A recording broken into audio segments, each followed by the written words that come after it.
Let me lead by saying that I don't think that social media is inherently evil, and I'm not going to say that I'm a victim to the algorithm or whatever. I just know that I am a consumption and information addict.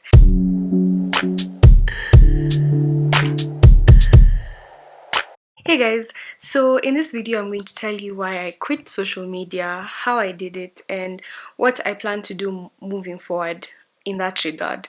Now on 1st or 2nd January of 2021, I watched The Social Dilemma and everyone had been talking about it for a while and I don't know why I took so long to watch it.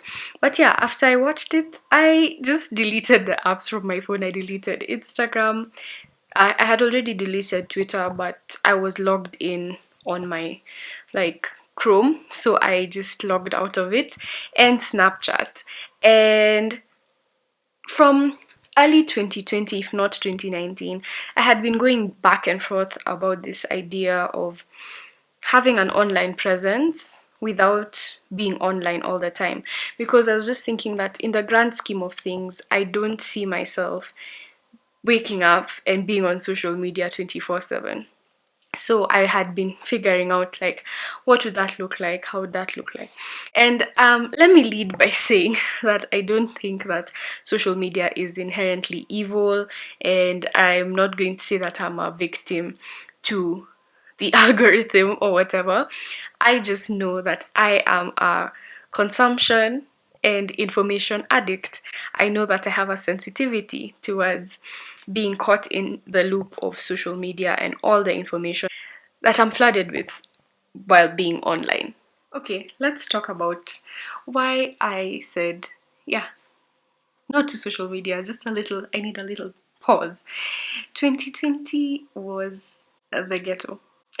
Between the Pandora's box, forest fires, police brutality, and just all of that. Uh, it was just too much. And we were so tapped in, we were so connected globally. Everyone was inside. And we were tapped into each other's grief and joy, success, fear, loss, anxiety, all of it. And that is a very, very, very overwhelming experience, being crowded and clouded with a lot of information around what's going on in every single part of the world. It was just a lot. So we were going through a whole potato salad, dealing with feeling each other's feelings. And then I went through my own loss, and issues and grief and all of that. And I just thought, you know what, I'm just going to waltz into 2021 like 2020 didn't happen. And I wasn't going to somehow be dealing with the aftermath of 2020, because what I am is a clown. That's the first reason. It's like, girl, you need to chill. You need to wait and kind of just sit with everything that has happened and that has changed. Now, the second reason why I had to just take a little detox is because my brain is cluttered. It's just full of a lot of information and I get stressed by it. I really do. And social media, constant stream of information. Some vital, some not, just overall too much to deal with. And I had no time to actually digest the information because I was constantly consuming it. Now, reason number 3 is I learn so much from social media, really, truly. A hub of information, as I've said. But when am I finding the time to actually implement or put to practice everything that I've gathered?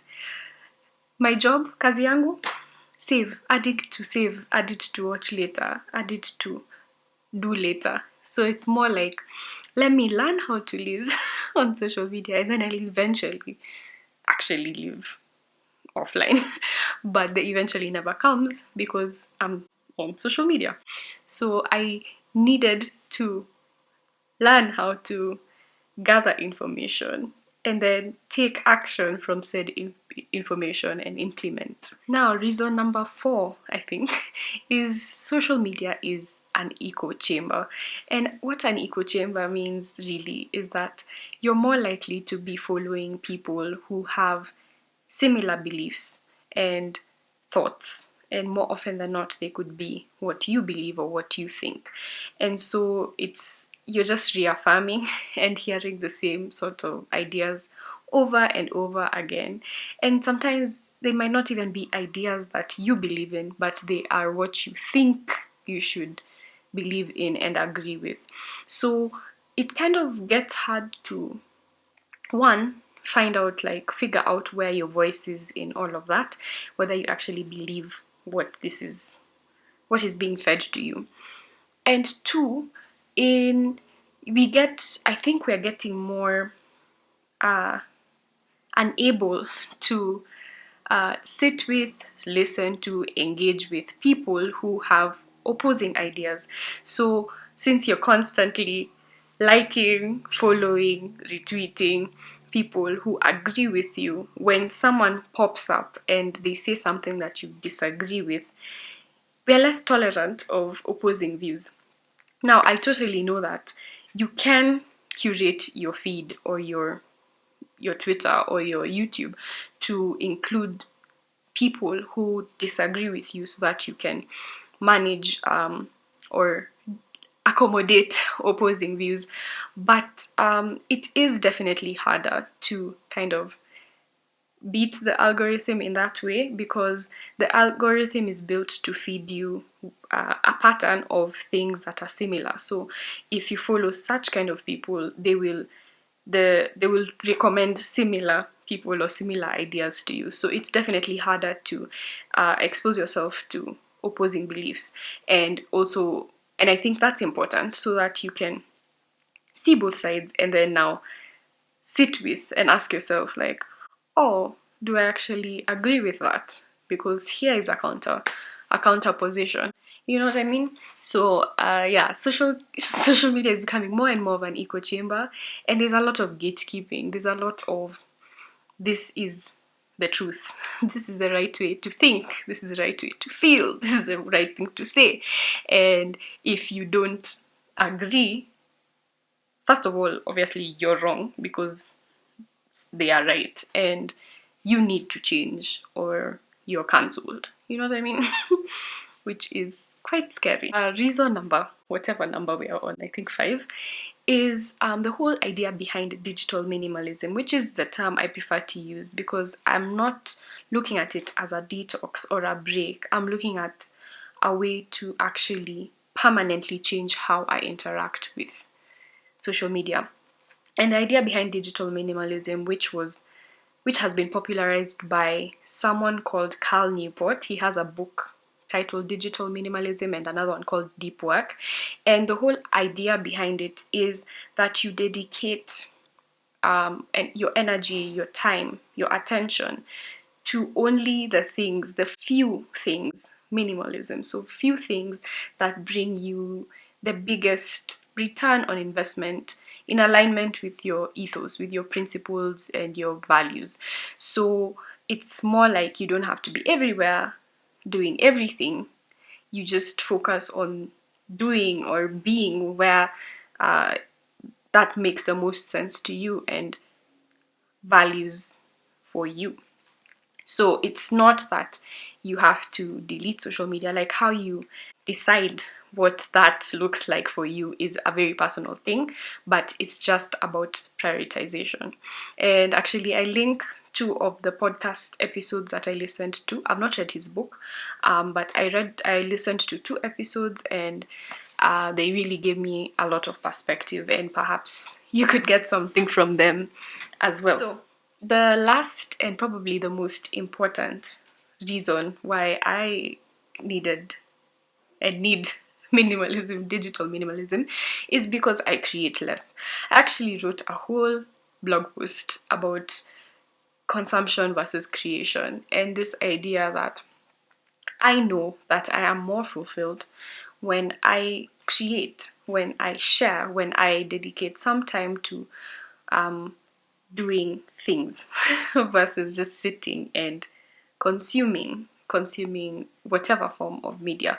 So I noticed that being online more caused me to consume more than I create. And that's not something I would like in my life. It's definitely okay if that's something you prefer, but I know for me, I don't. So with all those, those were all the main reasons why I said something's going to change. Let me tell you how I quit, or yeah, took a break. So I went on my Instagram slash Facebook because they're linked, and I told people I'm going to be offline for the rest of the month. So if you wanna find me here on YouTube every week, every Saturday, and if you'd like to reach me, you can email me or leave a comment on my website or leave a comment on YouTube, whichever way. But you're not going to find me on Instagram, Facebook, Twitter, Snapchat. You'll find me here. And I bounced. That was, I think, yeah, that was 9th January. And actually, I'm filming this on, today is 30th Jan. So by the time you watch this video, you'll have seen whether or not I am back on Instagram, back on social media. But yeah, so I let people know and then I left. And now, once those options were gone, I found that I was spending more time on YouTube because I left everything except YouTube. So, because that's where I was creating content, but also for me, I feel like YouTube is more of a search engine than it is a social media platform. But it has addictive qualities as well. So I was spending a lot more time on YouTube and listening to podcasts and listening to audiobooks, reading audiobooks and reading books, which is it's still a form of consumption, and it's arguable which forms of consumption are better, and it's subjective, like, because for some people they get so much out of Instagram, for example, and very little out of Facebook. So you can't objectively say that being on YouTube, for example, is better than being on Instagram. I don't know, but for me, I find that YouTube, I use it more as a search engine than as a social media platform.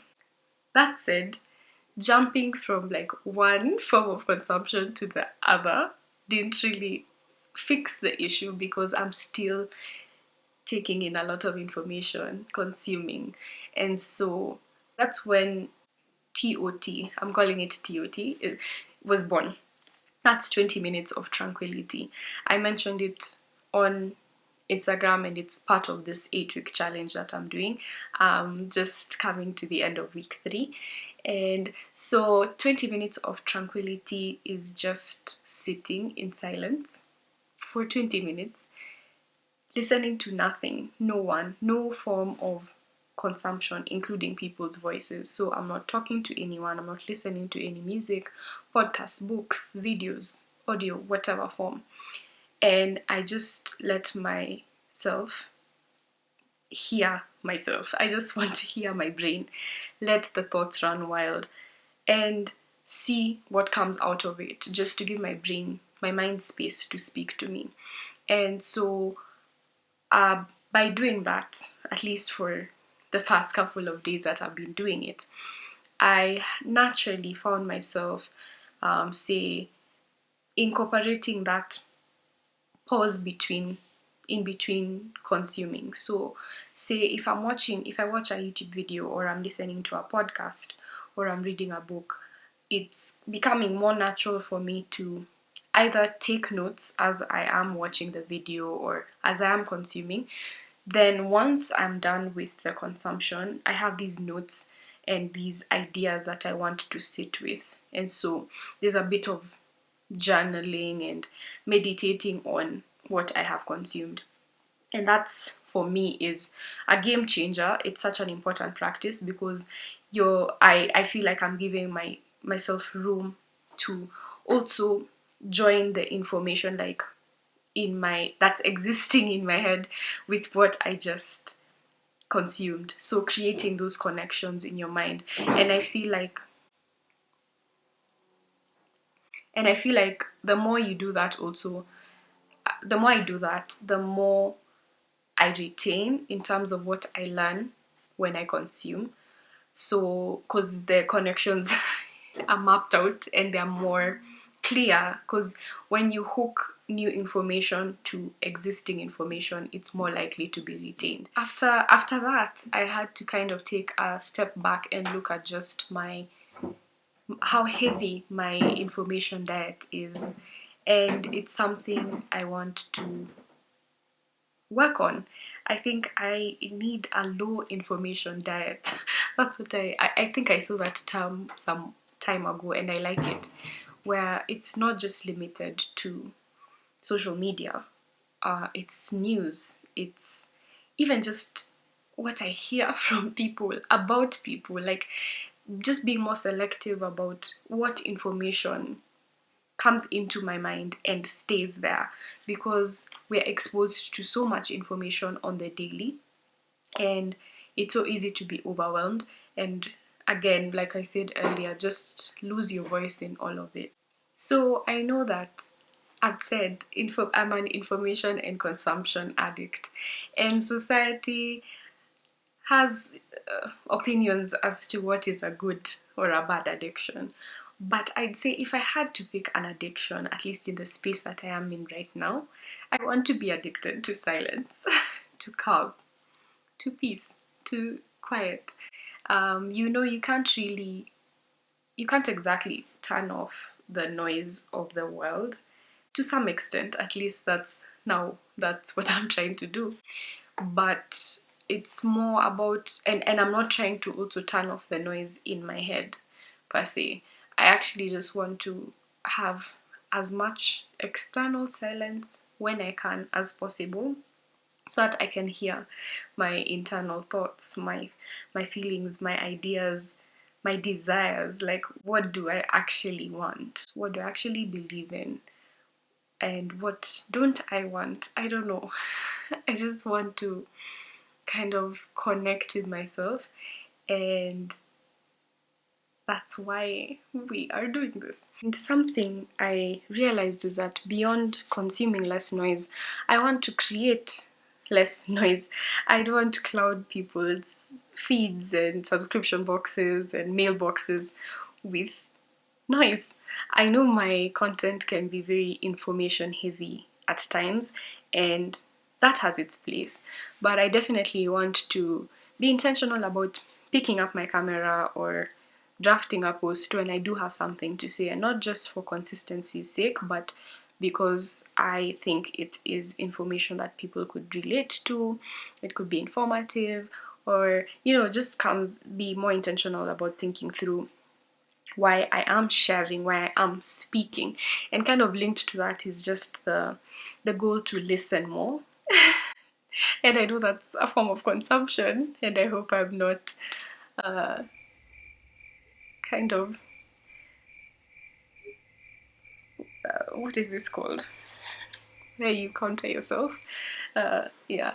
But when I want to listen to people more, and I think I've talked about this being a goal on one of my healthy and whole episodes, and it still is. So I just want to be present. It's a continuous goal, which is a bit ironical, because, like, if your goal is to be present, then you're not being present. And now I'm going down a rabbit hole. So I'm going to just reel it in. Reel it in, Sharon. So I wrote something down. This is where I am now on 30th Jan, and still going back and forth about whether I want to be on the other platforms except YouTube. Because even with YouTube right now, I want to set some limitations around how much I am on YouTube on a day-to-day, unless, like, I'm actually following a tutorial on something. So I think I'll put some limits, like an hour a day or 30 minutes a day on YouTube as a consumer versus as a creator, in order to make the decision as to whether I will reintroduce or keep some forms of social media in my life, I'm asking myself these 5 questions as prompts, and I wrote them down so that maybe they could help you too. So the first is, what do I care about or value? And the second is, what aspect of social media gives a boost to the said values? The third is, are the benefits of social media worthwhile? Like, do they outweigh the cons? Um, the fourth would be, if not, what are the non-social media alternatives? And if the answer is yes, then when and how will I use said social media to achieve said value? So those are the 5 questions I'm going to take some time to answer, and I guess if you're following me on other platforms you'll know. But I found that since my itch to be on social media as a creator is to share stuff, I've been sharing them on my community tab here on YouTube. So if I think of something that I would normally say put on my Insta stories, I create a quick post on my YouTube community tab. So if you're subscribed, it will pop up on your like subscription feed, and I hopefully that I can get to engage with you guys more on this platform and on my website as well. So I think this video is quite long, so I'm going to leave it here. I'd love to hear your thoughts on digital minimalism, if you've heard of it, or just generally on social media, quitting it, keeping it, how you use it. And I think that if you like this video, well, please give it a thumbs up. And I think you'd like my video on thinking like a beginner, so I'm just going to put that on the screen for you right now so that you can go ahead and watch that, and I will see you on the next one. Always remember that your hair is your crown and your body is a temple. Embrace it, love it, and take care of it. Bye.